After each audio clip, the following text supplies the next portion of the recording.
Hey, shalom, shalom, shalom. First and foremost, call hello Yahweh, Bahashim Yahushua, Bahashim Rakakwadash, and of course, double honors go out to the apostles and elders, great and known, who continue through the Holy Spirit to give us His truth and are available to everyone out there in our highways and byways. All right, this is Naaman with the DC camp, and in this video, this has uh, been making, and for good reason, a lot of people angry. All right, this happened last week. Uh, for those of you who remember the Ahmaud Arbery case down in Atlanta, the defense attorney for those devils, what she did was just goes beyond. All right. Here it is. This young man was murdered, and she could do nothing but, uh, first of all, trying to argue against making him the victim. Well, he was the one that was murdered, you stupid bitch.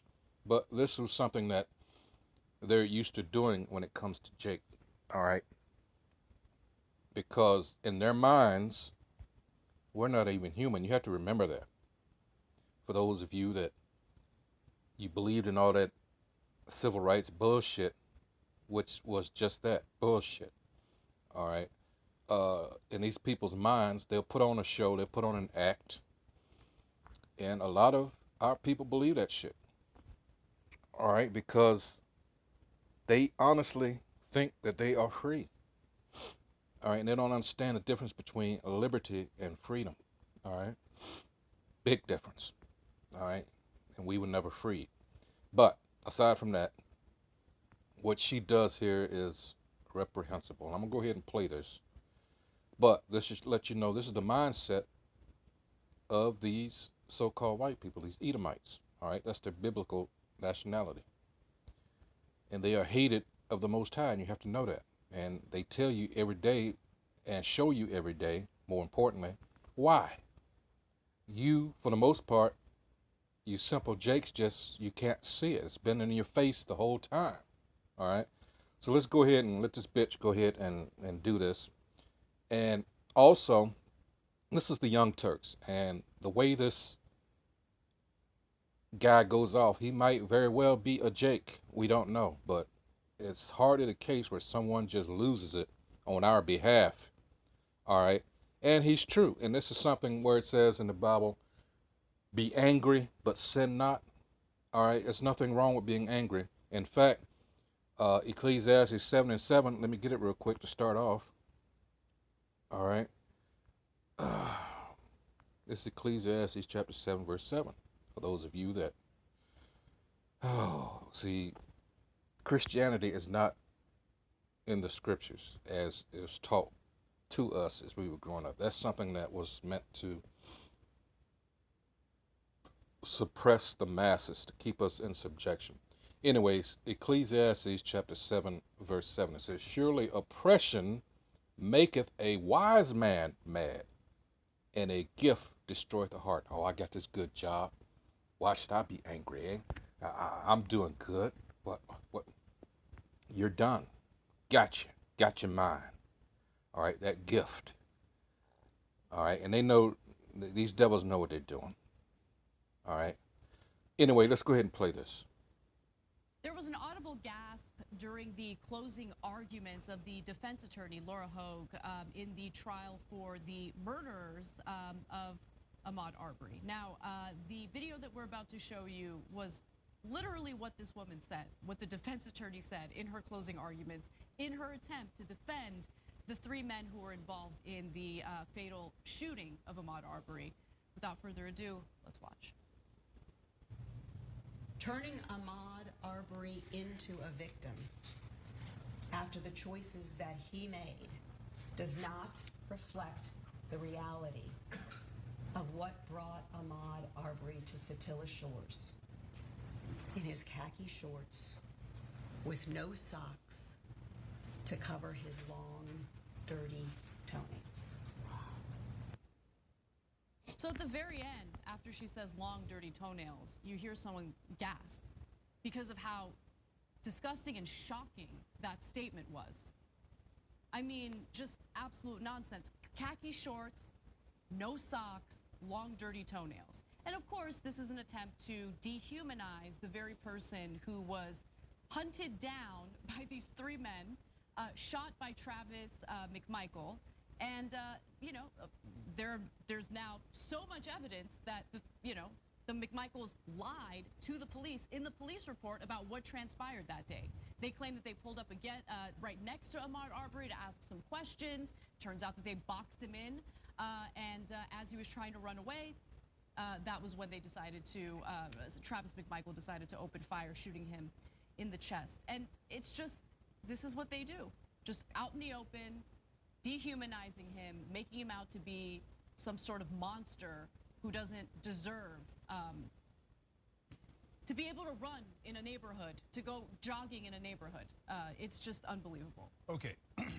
So I know that, and we talked about this just yesterday on the show, the defense attorneys have to do their best to try to defend people, and we give them wide latitude. But Laura Hogue and the entire defense team, well, not the entire defense team, I don't know how big the defense team, the two lawyers we've shown you here so far in this case are definitely racist, okay? And they can go cry about that. They go, oh, well, I just said racist things to try to find a racist in the jury that'll let my murderer clients off.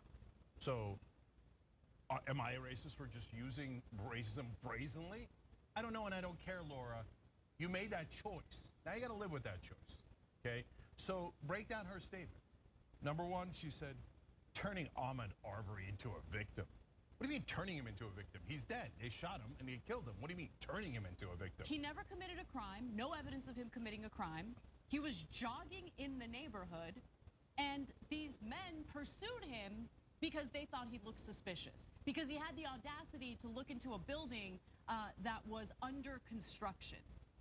And they lied about a string of burglaries in the area. Police records show that there had only been one burglary in the vehicle belonging to the McMichaels, which they left unlocked. Okay, so that's the string of burglaries they were referring to. They chased down a black man jogging in that neighborhood because they wanted to chase down the black man jogging in the neighborhood. No evidence of him committing a crime at all, whatsoever. And so, according to this defense attorney, I guess the only, thing that a person needs to have for you to justify, shooting and killing them is toenails you don't like. Let's see your toenails, bitch. Yeah, okay. Is that what the requirement is? Is that the standard? Yeah, and of course it has nothing to do with the toenails. What she wanted to do was call him dirty, a savage. Hey folks, I don't do this often, but I need to make a direct appeal to you today. Today is Black Friday, and that means Salaki And for the of course, commercial. it has nothing to do with the toenails. What she wanted to do was call him dirty, a savage. It's the kind of racism that we've seen in this country for hundreds of years. She said right before that, she said they're turning him into a victim after the choices he made. What choices? What choices? This black man decided to be in our neighborhood, and then he expected not to be murdered. What kind of a choice did he make? You know, they took him 74 days to arrest the McMichaels. 74 days. This is an open and shut case. Not only did Ahmaud not do any burglary at that house under construction, no one did. There was no burglary at all in that house that they're talking about after the choices he made. Doesn't he know that this community is filled with racists who would lynch him?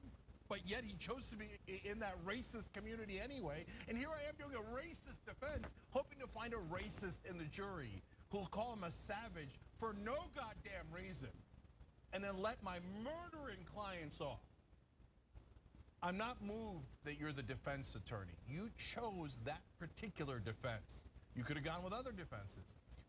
And now let me get to the point here. So all that, anyone who watches that and who is not a racist is in a rage over that. The racists go, I don't see it, man, whatever. So he calls him dirty. Hey, he had it coming for jogging in the goddamn neighborhood. Don't you see he was goddamn black? Okay, admit what you think. Admit what you think. You all already took the hoods off, all right? So anyway, the reason she's doing it is she's hoping to find a like-minded racist in the jury so that one juror can deadlock it. She just needs one to go, yeah, he was dirty. Yeah, nah, I don't care. I don't care. I don't want black people in my neighborhood. No, I acquit. Then you got a deadlock jury. The trial went disastrously for the prosecution. I'm sorry, for the defense. For the defense. The prosecution did a perfectly good job. It was an open and shut case. Defense did a terrible job. And I mentioned the other attorney because we showed you the video yesterday and a couple of days ago before that too. He says, I don't want any black pastors in this courtroom. And he said, oh, now there's hundreds of people out there and they're a woke mob. And he called them a violent mob. You know what that so-called mob is? It was about 100 African-American pastors. It doesn't matter what you do. You could be a clergyman, and they'll still call you a violent mob. Why? Because they see black people, and they're deeply racist. It's a deeply racist defense team defending murdering racists, and they're hoping that there's one like-minded, deeply racist juror so they can get their guy off, or at least deadlock. And so they can go to a new trial and do it again and again and again. In the old days, they would have found 12 racists, and they would have let them off, and they would have had a parade for them. Now they just need one guy to screw up this entire trial. So they're not doing anything anymore but fishing for racists. You know, it's incredible because while they try to paint Ahmaud Arbery as some sort of savage, right? Let's talk about who the real savages are. Yeah, let's do I would that. argue the real savages in this country, not just this trial, not just this case, but in this country, are the people who prioritize private property and protecting private property over protecting human lives. There's no evidence that Ahmaud Arbery engaged in any type of criminal activity or that he burglarized a house that was under construction. No evidence whatsoever. But even if there was evidence, who cares? That justifies shooting and killing people because of precious material items? Really? I would argue that's the savage behavior. Savages don't value human lives. That's what savages are. Okay, that woman right there, she's the real savage who's trying to justify the murder of a man who was jogging by referencing his toenails, when in reality what she's doing is justifying the murder of a person who did absolutely nothing wrong. Absolutely nothing wrong. And I mean, I don't know, since we're just picking on random things to justify murdering people, I don't like that suit she's wearing. Look at that ugly suit she's wearing. Yeah. Yeah, I don't know. Well, how would you guys feel about that woman walking into your house wearing that ugly-ass suit? Not even your house, your neighborhood. If she's walking in the I neighborhood. would not want to see her walking on the sidewalk in front of my home wearing that ugly suit. And if she doesn't have a pedicure, I mean, she looks like a savage. Now, you don't want to turn her into a victim. Look, guys, we don't want any of that. We don't want any of that. We don't want lawlessness. We don't want chaos. But we're tired of... We're there. We're tired of right-wing terrorism that has been done in this country for centuries. Look, I don't want to... When they attack black people... Here we go. Listen to this. When they did absolutely nothing wrong, you're pushing us to the limit. And what do I mean by that? You're asking us to talk about history, the history of the South. This is in Georgia. What happened in Georgia? There were savages in Georgia. It was the ancestors of the white right-wingers. They were absolute savages. They murdered people. They lynched people. They raped people. They enslaved people. They took babies from their mothers and sold them as property. You want to talk about savages? Your ancestors were the biggest savages the world has ever seen. And so don't you dare call a black man a savage after you murdered him. Don't you dare do that. I'm so sick of African Americans being called violent when the world's worst violence was done to them, not by them, to them, not by them. For God's sake, you want to do racist stereotypes? If it fit anywhere, and it doesn't. But if it fit anywhere, it would certainly fit white right-wingers in the South who has hundreds of years of history of being savages. Savages. They snatched babies and they sold them as property and they raped their mothers. Savages. That's what they were. You want to talk about stereotypes? Screw all of you who still defend that Confederacy, that monstrosity. Anyone who defends that is a barbaric savage. That's why they don't want to teach American history in public schools. That's why there's been a strong orchestrated effort to prevent the teaching of anything that you just mentioned right now. There you go. That's why books, let me enlarge this. Hold on. Hold on. It's not working. Okay. Yeah, let me enlarge that a little bit. That's why books like this are so important. 100 Years of Lynchings. This one here, Without Sanctuary. See the Jake there? He's already dead, so they propped him up to make a picture.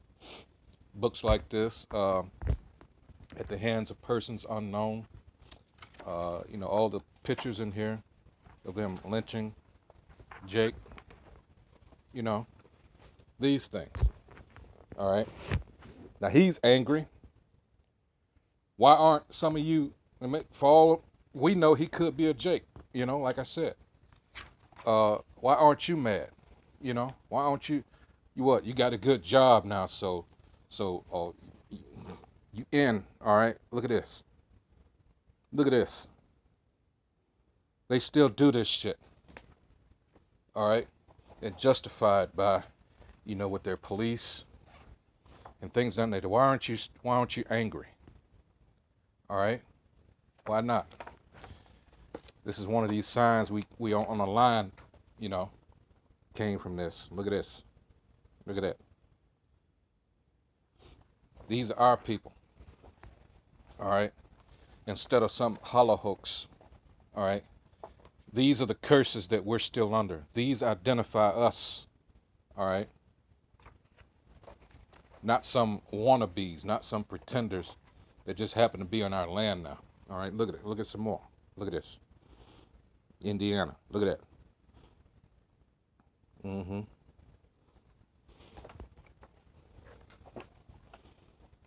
This is the shit, A woman and her son. Look at this.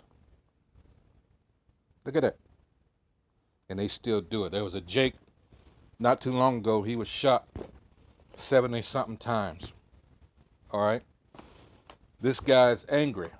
Rightfully so, because he knows the game that's being played. You have some people like him and like her that they get around these Edomites. All right? And these Edomites let their lips get loose. All right? And they start saying shit that they wouldn't ordinarily say because they think they're, within the safety of their own kind. They don't understand race. They don't understand genealogy, all right, like they think they do. All right, and I got the impression that that's why he snapped like that, because all these years he's been amongst assholes like that. And you have to understand, this is a game too. Let me get, this is called, and I first saw this and I was like, well, this seems like something I had heard before years and years ago, and it's called the Southern Strategy. And it says, in American politics, the Southern Strategy was a Republican Party electoral strategy to increase political support among white voters in the South by appealing to racism against, guess who? So-called African Americans. As the civil rights movement and dismantling of Jim Crow laws in the 50s and 60s visibly deepened existing racial tensions in much of the southern United States. Why? You've got a people, we don't have an army. We don't have anything. This also shows you how pitiful these so-called white people are. Here's a people that have no means of defense. All right, but yet this is your kingdom. This is your setup. And you have to resort to tactics like this because you're so afraid of the people that you've had in captivity for hundreds of years. And yet, we're such a threat. And you know what proves that? After chattel slavery, after the emancipation, so-called Emancipation Proclamation, after 1865, the end of chattel slavery, what did they do? They resorted to the prison industrial complex. Any and every means to get, with the 13th Amendment and everything, anything to get you into the system where they could have free labor. All right? So, all right, we got them there. All right, so now we had the period in the 1870s called Reconstruction. Then you had the formation of the Ku Klux Klan and National Rifle Association at the same time. Interesting. So Reconstruction was a big failure. All it did was piss off these Edomites, so-called white people. These niggers, they were our slaves just 20 years ago. What? Not even 20 years ago. What the fuck is going on? So then you had the 14th Amendment, then the 15th Amendment. All right, and then hardcore Jim Crow. In other words, everything we did to attempt to pull out, what's that expression? Pull yourselves up by your bootstraps. No. All right. They did things, they sabotaged all the towns and things that we built to get away from them, to be amongst ourselves. What did they do? They used some fucking excuse like their cave bitch was raped. And then they came in and destroyed the towns. How many towns of ours that we erected are now underwater? They're lakes. All right. Or just burnt and no longer exist. Or what was it, in Wilmington, North Carolina, where they just took it over by force. All right. My point being, this is not our rest, people. That's what we keep trying to tell you. Our people have a tendency to just get comfortable around the people that don't want us, but don't know what to do with us. All right. And they show you this every day. All right. Anyway, let me continue with this. Richard Nixon, Barry Goldwater, and this is what Reagan came out of, Ronald Reagan. He said they developed strategies that successfully contributed to the political realignment of many white conservative voters in the South who had traditionally supported the Democratic Party rather than the Republican Party, Dixiecrats. He said it also helped to push the Republican Party much more to the right. All right.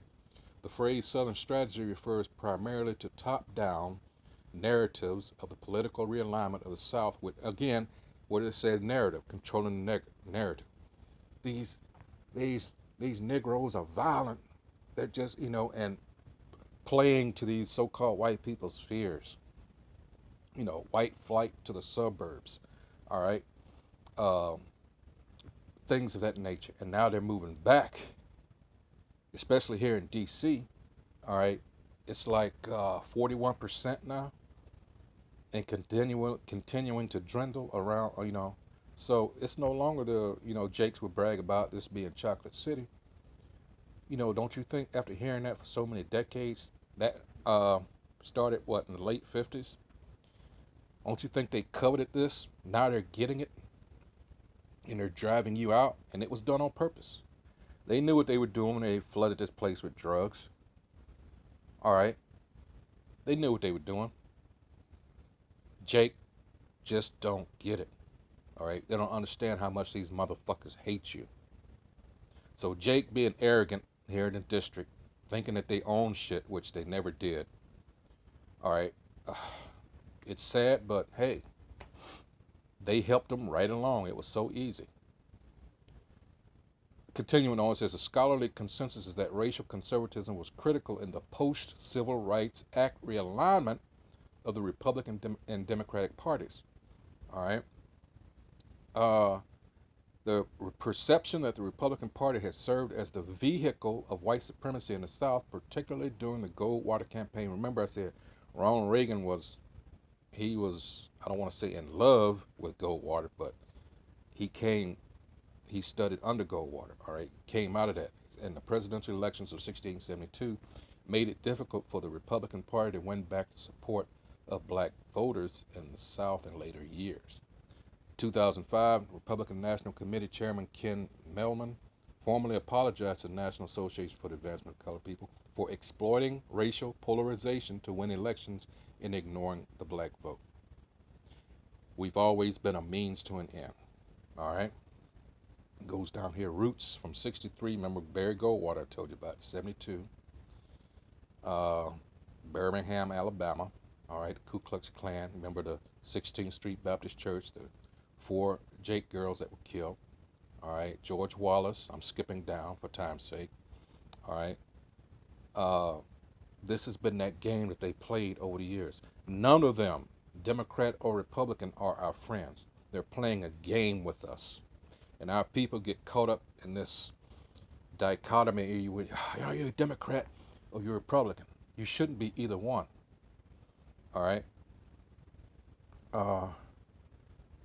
We just have to get the fuck up out of here. This is because both of them, this is what, especially when you talk about these Democrats. You have one party they let you know, I don't fucking like you. And you got to understand, years and years ago, the parties were switched. All right? So, again, neither of them have been for us. What was I going to get? Oh, this is Psalms 62. I'm going right to the point for time's sake. This is 4. This is what is happening. Here it is. The guy was murdered. Can't defend himself. Clearly, he didn't do anything as far as breaking the law. The guy that owned the property said, the guy never did anything to me. They showed video of Edomites, so-called white people, doing the same thing he did, stopping by, walking through the place looking, yet nobody did anything. So this is Psalm 62 and 4. It says, they only consult to cast him down from his excellency. You got to understand, through the music industry alone, how they've managed to shape the minds of our people in a negative sense. Guys wearing dresses. Where do you think this came out of? It wasn't like this before 92. The gangster rap that came up after that. All this other shit, encouraging our people to kill each other. Why is that shit being played over the air? All right? It's sad. It really is, but it's right in your face. Continuing on, Psalm 62 and 4. They only consult, and this is talking about our enemies, to cast him down from his excellency. Everybody, despite our low estate, everybody emulates Jake. All right? They delight in lies. They bless with their mouth, but they curse inwardly. Prime example again, these so-called Jews brush up against Jake in the music industry. Oh, you need to do this. You know, all the while, what are they doing? Leading them down that path, making them make these decisions. When we give the expression, selling your soul, this is what they're doing. You have to do this. You have to do these blood sacrifices, this sort of thing. All right? And in the meantime, you're selling your own people, because who's following you? This is, by and large, your own people that you're selling up the river. All right? Because they're going to emulate the artist, the celebrity, all right, and whatever they do. And the big thing has been pushing our young men toward the alphabet people, the LGBT, all that other shit. All right? That's a big thing. This BLM is led by 3 fucking dyke bitches, 3 queers, funded by a fake Jew, someone that has been claiming to be us.